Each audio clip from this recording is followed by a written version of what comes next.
Nobody wants to leave our country. Nobody but the captains whose only thing to lose is their rank. Between shared drinks, all of us talk about turning around. Something is going to happen, but when? I was studying a map at my desk when the signal spotlight of a nearby troopship threw a blinding glare at my window. The junior messenger then ran into the bridge with a piece of paper and a vivid expression.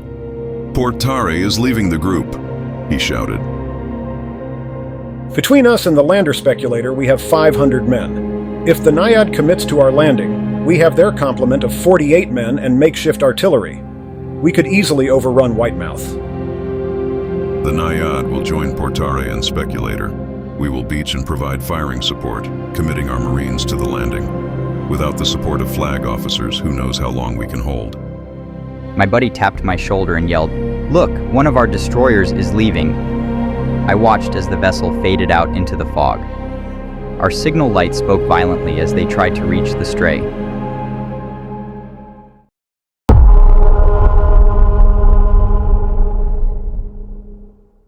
The Battle of Whitemouth Estuary was a landing conducted by the Exercitus Maris, or Seaton Marines, on the coastline of their fallen country in a known coastal weak point. The weak point itself was known as Goldcrest Square, a popular tourist attraction. Because the Antarian occupiers cared little about securing Cetus's coastline, only a small garrison was committed to keeping security. Early in the morning, CIS Naiad beached itself onto the right bank of the estuary. It immediately opened fire on positions near Goldcrest, silencing the makeshift trenches on the landing point. Portare and Speculator, hidden in the fog, disembark their Marines. They swiftly land and take Goldcrest. Marines from Naiad leap from their ship and onto the sand. They spearhead the second offensive to capture Whitemouth Bridge. Unlike Goldcrest, resistance is stiff and Naiad ceases firing for fear of destroying the bridge. The Marines take the bridge despite heavy casualties. Naiad resumes its role, hammering the Antarian watchpoint. The Marines storm the watchpoint and capture it. Within several hours, the estuary was returned to Seaton hands. Goldcrest is looted by the Marines for food and civilian weapons. A group rows off to the troop ships to announce the victory. Roughly 200 men had been lost.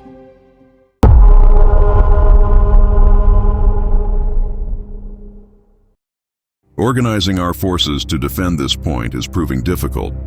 Supplies are coming slowly as our small boats can only hold so much. We are more vulnerable than ever. A week into our occupation, partisans arrived down the main road, among them their leader. Over a meal at a looted restaurant, he stated that our forces would be better in the resistance.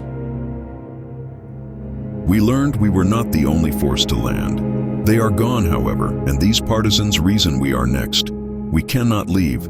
Those lost souls would be in vain. We will stay. Mercy save us. We detached the warheads from the torpedoes and applied a time fuse with spare parts. They will go under the Whitemouth Bridge, detonating when we lose the watchpoint.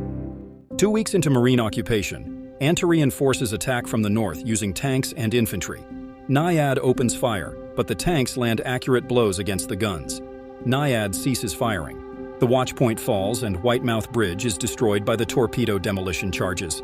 The Antarian soldiers cross the river on foot and clean out Goldcrest after heavy fighting. Without the support of the Naiad, the Marines are cleaned out within 2 hours. Whitemouth was lost. Antarian forces capture the surviving Marines and officers. Like many of the Seaton prisoners of war, they fight in the Aquilan campaign. It is unknown how many survive. In an interrogation, a soldier leaks the presence of the Seaton resistance. They are crushed soon afterwards, having once enjoyed the lack of Antarian soldiers that allowed the Marine landings to initially succeed. The Battle of Whitemouth was ultimately a failure.